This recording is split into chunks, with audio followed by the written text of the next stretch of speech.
La mujer no lloró cuando abrió la carpeta. Eso fue lo que más miedo me dio. Estaba sentada frente a mí, en la mesa donde yo desayunaba con mi esposo todas las mañanas, con una llave en la mano y una calma que no parecía calma, parecía cansancio. Me dijo: «No vine a pelear contigo, vine porque creo que a las dos nos está mintiendo el mismo hombre». Yo miré la llave.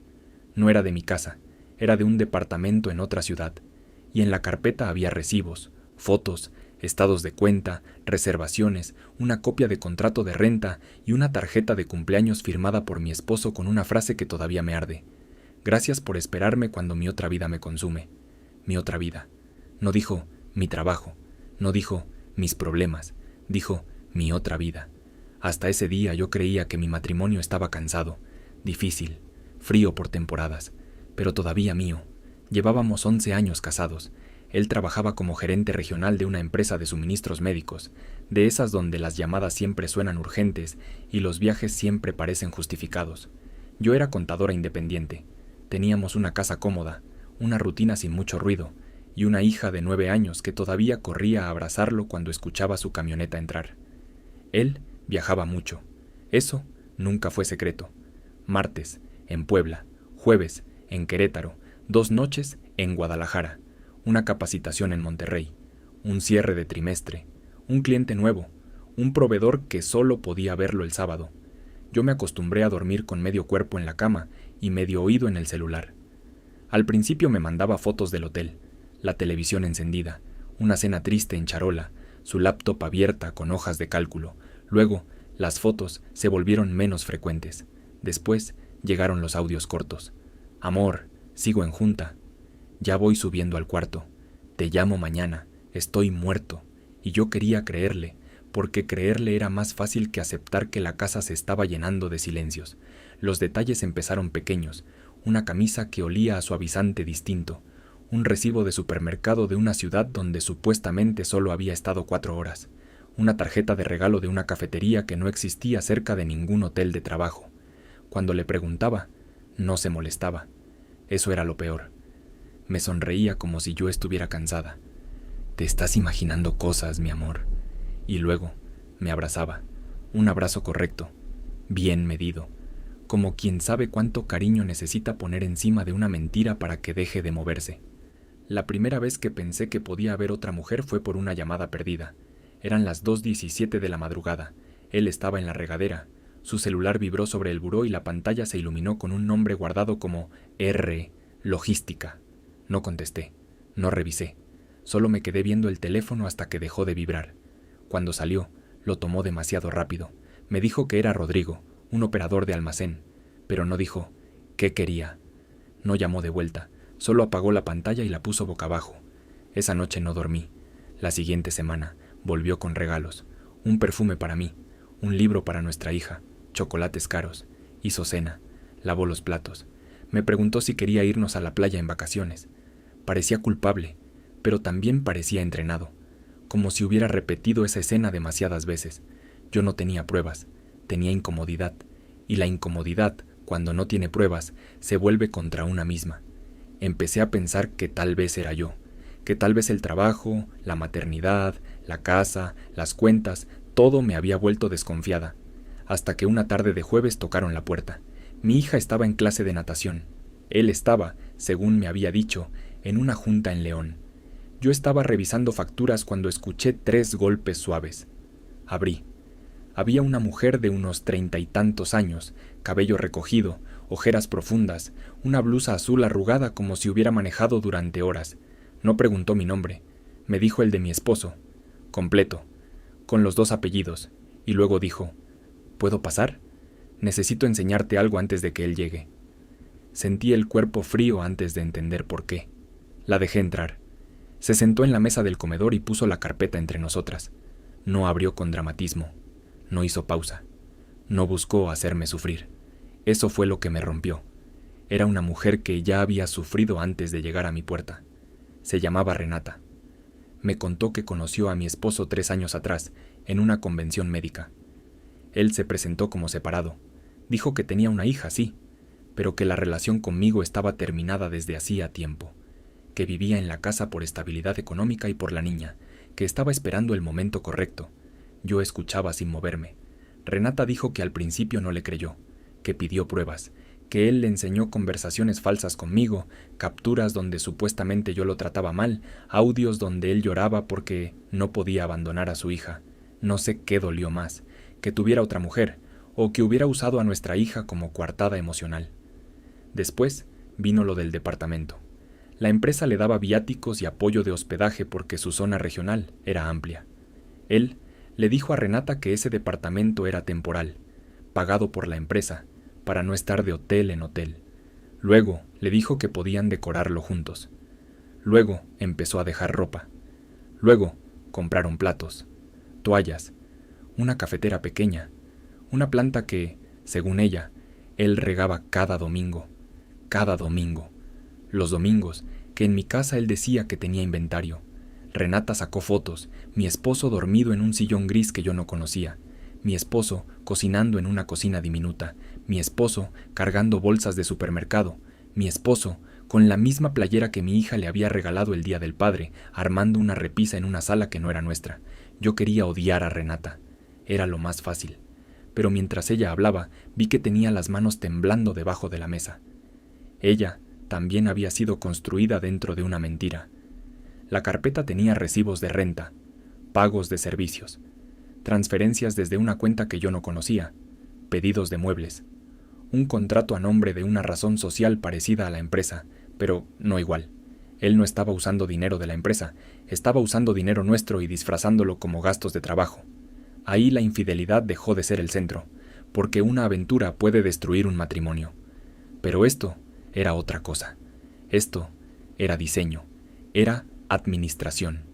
Era una vida paralela con presupuesto, calendario y mantenimiento. Renata me dijo que descubrió la verdad por una pulsera de hilo rosa que mi hija había hecho en la escuela. Mi esposo la llevaba en la muñeca casi siempre. Renata le preguntó quién se la había dado. Él dijo que una sobrina. Semanas después, Renata vio una foto pública del colegio de mi hija. Ahí estaba mi esposo, conmigo, abrazando a nuestra hija, y en la muñeca de nuestra hija estaba una pulsera igual. No buscó más. Con eso bastó, pero luego buscó, y encontró todo. Encontró mi perfil, mi negocio, la casa, fotos familiares, cumpleaños, aniversarios, mensajes míos donde hablaba de él como mi esposo, no como un hombre separado. Me dijo, yo pensé que era la otra, después entendí que tal vez las dos éramos la otra para alguien. No respondí, no podía. Entonces escuchamos una camioneta afuera. Él había llegado temprano. Renata cerró la carpeta. Yo no sé qué cara tenía, pero recuerdo que ella me tomó la mano y me dijo, no lo enfrentes sola. La puerta se abrió. Mi esposo entró con su mochila de trabajo, hablando por teléfono, con esa voz de gerente cansado que yo conocía demasiado bien. Se detuvo cuando la vio, no cuando me vio a mí, a ella. Eso me confirmó el orden real de sus miedos. Colgó sin despedirse. Durante 3 segundos no dijo nada. Luego sonrió. Una sonrisa pequeña, absurda, ofensiva. ¿Qué estás haciendo aquí? Renata no contestó. Yo sí. Nos estábamos conociendo. La sonrisa se le borró. Miró la carpeta, miró la llave, miró mi cara, y ahí vi algo que nunca le había visto en 11 años. No era culpa, era cálculo. Su mente empezó a buscar puertas. Dijo que todo era un malentendido, que Renata estaba obsesionada, que él la había ayudado porque estaba pasando una crisis, que el departamento era de la empresa, que yo no entendía cómo funcionaban los viáticos, que si hablábamos los 3 calmados, todo se podía aclarar. Renata soltó una risa sin alegría. Yo abrí la carpeta, le puse frente a él la tarjeta de cumpleaños. Gracias por esperarme cuando mi otra vida me consume. Él bajó la mirada. No dijo que era falsa, no dijo que no era su letra, solo dijo, no sabes el contexto. Esa frase me salvó, porque en ese momento entendí que no había un contexto que pudiera hacer eso menos cruel. Yo no grité, no le lancé nada, no le pregunté si la amaba, solo le dije que se fuera. Él intentó acercarse. Renata se levantó. No dijo una palabra, pero se puso entre los dos, y por primera vez en años, mi esposo no pudo controlar la escena. Esa noche dormí con mi hija en mi cuarto. Cerré la puerta con seguro. Él se quedó en un hotel, o eso dijo. Me mandó 46 mensajes. Primero amor, luego disculpa, luego Enojo, luego, amenaza. No hagas algo de lo que te arrepientas. Piensa en nuestra hija. Si me destruyes, nos destruyes a todos. Leí esa última frase muchas veces, porque por fin era honesta. No le preocupaba destruirme. Le preocupaba que su destrucción fuera compartida. Al día siguiente llamé a una abogada familiar. Después llamé a una contadora forense recomendada por una amiga. Renata aceptó declarar, pero me pidió algo. No quería que la historia se volviera un circo. No quería que la señalaran como amante cuando ella también había sido engañada. Le dije que no iba a quemarla para salvar mi orgullo. No soy santa. Hubo momentos en que quise odiarla, pero había una diferencia entre dolor y justicia. Y yo necesitaba justicia. Durante las siguientes 2 semanas descubrimos más de lo que mi cabeza podía sostener. La cuenta secreta existía desde hacía 5 años. 5, no 3, no desde Renata, 5 años. Había transferencias pequeñas, constantes, como gotas, pagos que parecían gasolina, hospedaje, comidas de trabajo, pero al cruzarlos con sus rutas reales aparecía el mapa completo de una vida que yo no conocía. El departamento no era el primero. Antes hubo otro, más barato, en una zona industrial. Antes de Renata hubo al menos una mujer más, y mi suegra sabía más de lo que decía. Eso salió por un mensaje viejo. Mi esposo le escribió: «Mamá, si pregunta por el domingo, dile que pasé por ti para llevarte al médico». Ella respondió: «Otra vez no me metas en tus cosas, pero sí, dile eso». Otra vez. Esa palabra me dejó sentada en el piso del baño. Otra vez. No era una madre confundida protegiendo a su hijo en un momento de pánico. Era una cómplice cansada. Cuando la enfrenté, lloró. Me dijo que los hombres cometían errores, que yo era una buena esposa, pero que tal vez lo había descuidado, que una familia no se rompía por una tontería de hombres. Una tontería. 5 años de dinero escondido, 5 años de domingos falsos, 5 años de regresar a besar a su hija después de regar una planta en otra sala. No le contesté, solo le reenvié una foto del contrato del departamento. Después la bloqueé. Mi esposo intentó cambiar la historia antes de que yo pudiera contarla. Le dijo a su familia que yo estaba pasando por una crisis, que Renata era una exproveedora obsesionada, que yo había manipulado documentos, que quería quitarle a su hija.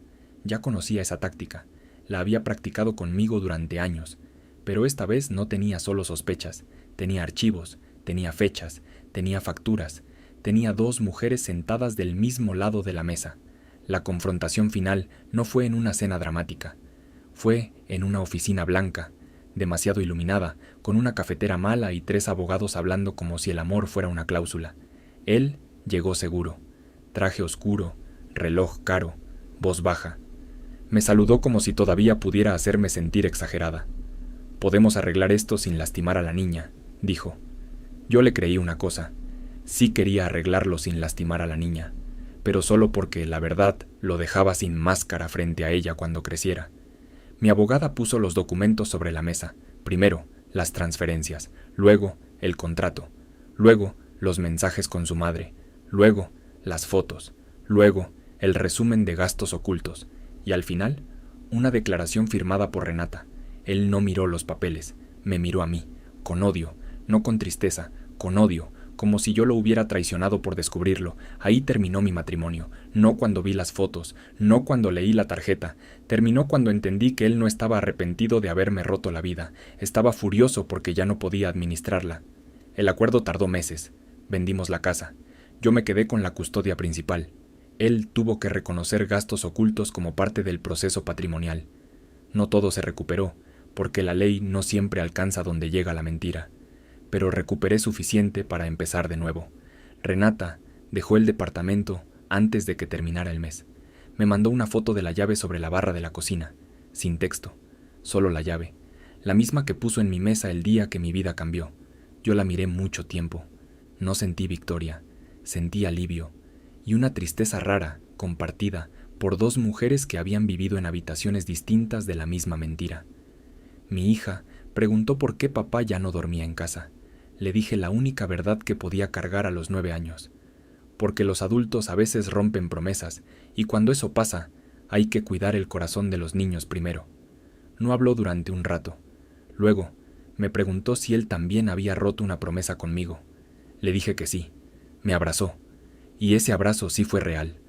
Meses después, cuando ya vivíamos en un departamento más pequeño, encontré una caja con cosas de él: corbatas, cargadores viejos, tarjetas de presentación, recibos doblados. Al fondo había una lista escrita a mano: fechas, nombres, ciudades, excusas. Era como ver el esqueleto de su vida secreta. No la guardé, no la quemé. Se la di a mi abogada, porque una parte de mí todavía quería hacer algo teatral: subirlo todo, mandarlo a su empresa, exponerlo frente a cada persona que creyó que yo estaba loca. Pero elegí otra cosa. Elegí que la verdad caminara por los lugares donde sí podía tener consecuencias. Él perdió su puesto meses después, no por infiel, por reportes falsos, uso irregular de recursos y conflicto con proveedores. Eso fue lo más perfecto de todo. No lo destruyó mi dolor, lo destruyó su propia contabilidad. La última vez que lo vi fue en una audiencia. Estaba más delgado, más viejo, menos brillante. Intentó hablarme en el pasillo. Me dijo: «Tú sabes que yo sí te quise». Yo lo miré y por primera vez no sentí que tenía que responderle para que el mundo quedara en orden. Solo dije: «No, tú quisiste tener una casa a la que volver cuando la otra se cansara de esperarte». Y me fui. Hay gente que no tiene una doble vida porque ama demasiado. La tiene porque no soporta perder ninguna comodidad. Quiere la esposa que sostiene la casa, la amante que sostiene la fantasía, la madre que sostiene la mentira, la hija que sostiene la imagen, y cuando todo se cae, todavía pregunta por qué nadie pensó en él. Yo pensé en él durante 11 años. Ahora pienso en mí. Y cada vez que alguien me pregunta cómo descubrí la verdad, no digo que fue por un mensaje, ni por un perfume, ni por una mujer en mi puerta. Digo que fue por una llave de un departamento que supuestamente pagaba la empresa, una llave que no abrió una puerta, la cerró, porque al final todos mienten, y algunos hasta tienen otro juego de llaves,